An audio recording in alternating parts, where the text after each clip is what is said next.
একটু আপনারা শোনেন কথা। পরে হচ্ছে ওনারা কি করলো, আমাকে আলিফ ক্লিনিক, ওনার মা বলছে কি সরকারি হসপিটালে নাও, আলম বলছে ও যাবে না, সরকারি হসপিটালে চিকিৎসা নেবে না।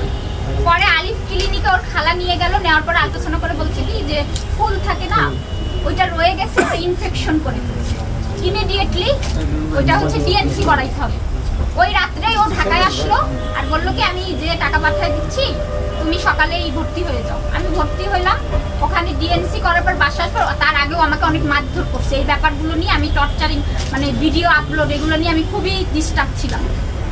আমার এখানে মারা, মাজায় মারা, পিঠে মারা, ওর মাটা সবার সামনে। ওদের এখন একটাই গায়ে জ্বালা ওর মা ফ্যামিলির সবার, যে আমি একটু সরে যাই, কারণ তাদের ছেলেকে এই ব্যাপারটা নিয়ে ওকে ব্লেম দেওয়া, এই ব্যাপারটা নিয়ে হচ্ছে তাদের ছেলেকে বাঁচাইতে হবে। কিন্তু আমি তো একটা অসুস্থ, আমি আসার পরে আমি ঘুরে ঘুরে পড়ে যাই। তারপরে শোনেন, ও আমারে বললো ও ঢাকায় চলে আসলো, হসপিটালে ওরে নিলে একটা হই হই হবে, আমি সব মেনে নিচ্ছি। হসপিটালে যাওয়ার পরে এই দেখেন আমার ওষুধগুলো আমি খাইও নি, এখনো খেতে পাচ্ছি না, খাবারই খেতে পাচ্ছি না। 10-12টা করে ওষুধ আমি কিভাবে দিচ্ছি। ওখান থেকে আসার পরে আমি ঘাড় উঁচু করতে পারি না। তার মেয়েদের ব্যবহার খুবই খারাপ, যে কোনো বিষয় আমার সাথে খারাপ ব্যবহার। এক পর্যায়ে আমি যেদিন চলে আসবো ওনার বড় মেয়ে আমার গায়ে হাত দেয়।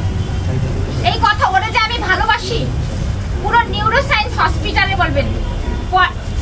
এই যে এই দেখেন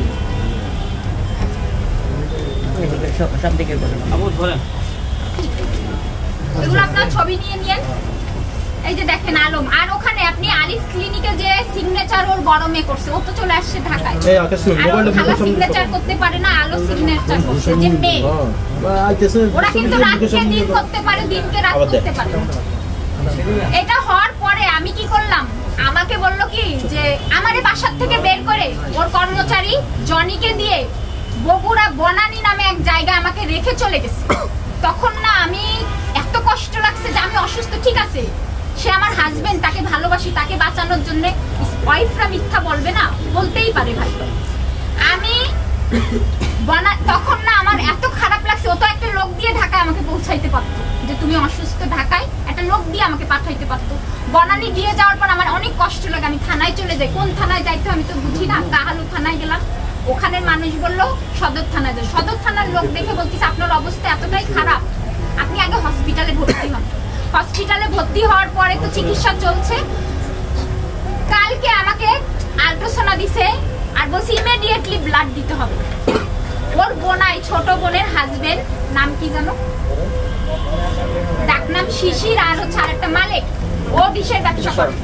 ও আমাকে রাত 2টায় বলতেছে দেখা করবে, আমি নিচে নামছি, এর ভিতর অনেক মিডিয়া কর্মী এসে আমার ভিডিও নিয়ে ওর সময় এদিকে কেন ভিডিও করতেছেন আপনি? কেন ক্যামেরা ধরলেন মিয়া? ফাইজলামি করেন নাকি ভাইজামি? ওই এদিকে ধরলেন কেন আপনি? 10 বার না করছেন আপনাকে মিয়া। পয়সা আছে আপনি ক্যামেরা এদিকে ধরলেন কেন? ক্যামেরা আমাদের মোবাইলে চলে আসতেছে না। আর এই যে ব্রাদার আপনি